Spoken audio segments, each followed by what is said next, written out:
Now, Eric, you say that you think there could be a hung jury on this one. I think they have a decent chance. The prosecution tried to throw everything into the pot, try to confuse the jury, but the great thing about a confused jury on the defense side is that some people don't want to convict. They may not be convinced beyond a reasonable doubt because they may not understand all the information, and they may feel that it's just overkill. They don't have a murder weapon. They don't have a motive. So I think there's a decent chance for it. So you think it's because of all the overwhelming information that they have to consider and all the testimony that it's just going to be too much and they're going to say, you know, forget it? Sometimes it is, because it looks like the prosecution, they didn't have a case, so they just threw everything, including the kitchen sink, at the jury. Let's take you out of your homes and make you listen to this case for several weeks, dozens of witnesses, days and days of testimony.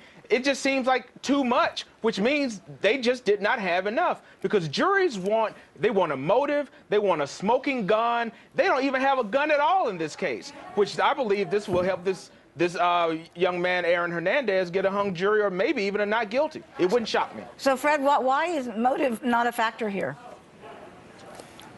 Well, a couple things. I mean, I actually, it pains me as a former prosecutor to agree with a great defense lawyer like Eric. I think you may get a hung jury here. You know, the prosecution has to play the cards it's dealt. You don't get to file a motion to change the facts. You have to present the evidence that you have.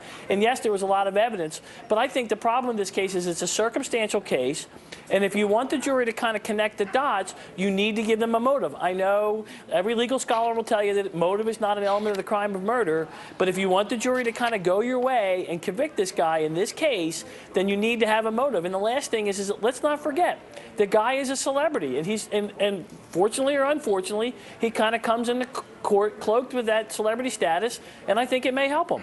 You say that he's a celebrity, of course, but we're supposed to be dealing with a jury that's impartial. Eric?